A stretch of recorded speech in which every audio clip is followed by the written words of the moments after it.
সুপ্রিয় দর্শক, আসসালামু আলাইকুম and a very very good evening. আজকে আমি আমাদের একটা সুখের গল্প করতে চাই আপনাদের সাথে। সেটা শুধু সুখেরই না, সফলতার গল্পই। আপনারা জানেন আমি দীর্ঘদিন ধরে ঢাকায় হেয়ার ট্রান্সপ্লান্ট করে থাকি এবং আলহামদুলিল্লাহ আল্লাহর রহমতে ফিমেল পেশেন্ট আমার কাছে সবচেয়ে বেশি বাংলাদেশে হেয়ার ট্রান্সপ্লান্ট করিয়েছেন, তাদেরই একজন। আরেকটা বড় কথা হচ্ছে যে সেই একজন হচ্ছেন আমাদেরই মতো আমাদের কলিগ, একজন নারী চিকিৎসক। তিনি তার সাবজেক্টে বিশেষ কার্যক্রম যথেষ্ট দক্ষতা প্রদর্শন করেছেন। শুধু আমাদের কাছে এসে তিনি চুলের একটা সমাধান চেয়েছিলেন। তো আমরা বিস্তারিত এখন কথা বলবো তার সাথে, ছোট করে একটা গল্প করার মতো। আচ্ছা ডক্টর, আপনি তো ফিমেল একজন, আমরা জানি ফিমেলরা একটু যে কোনো সার্জারিতে, যেমন আমার মা, বোন, ভাগ্নি সবাই একটু ভয় টয় পায় আর কি। তো হেয়ার ট্রান্সপ্লান্টের মতো একটা এত বড় সার্জারি আপনার কাছে মানে কেন মনে হলো যে এটাই আমি করব?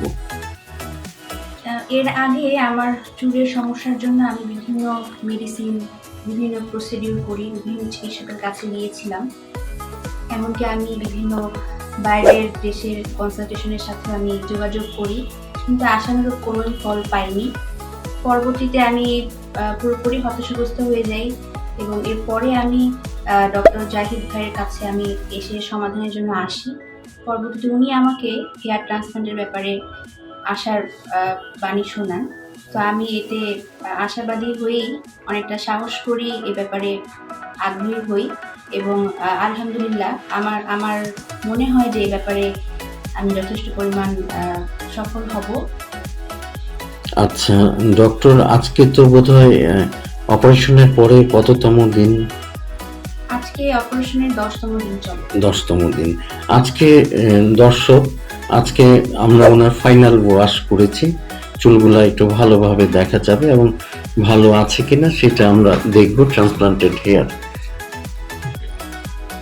এইখানে আপনি দেখতে পাচ্ছেন চিকিৎসকের মাথায় অনেকগুলা গ্রাফট আমরা বসিয়েছি।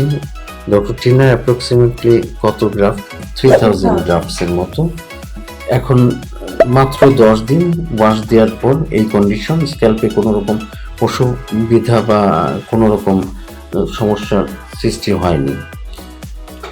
তো এখন ডক্টর টিনা, আমি একটু দেখতে চাই ডক্টর যার সার্জারি আমরা করেছি তার ডোনার এরিয়া সম্পর্কে অনেকের একটা ভুল ধারণা থাকে যে এখান থেকে চামড়া কেটে ফেলা হয়। আসলে এফইউই এই পদ্ধতিটা আমরা করি। এফইউই পদ্ধতিতে আমরা এখন যাচ্ছি ওর ডোনার এরিয়ার দিকে। আমাদেরকে হেল্প করছে ডক্টর টিনা।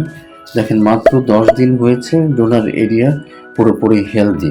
এখান থেকে আমরা গ্রাফ নিয়েছি এবং লোকাল অ্যানেস্থেশিয়ার মাধ্যমে বসিয়েছি।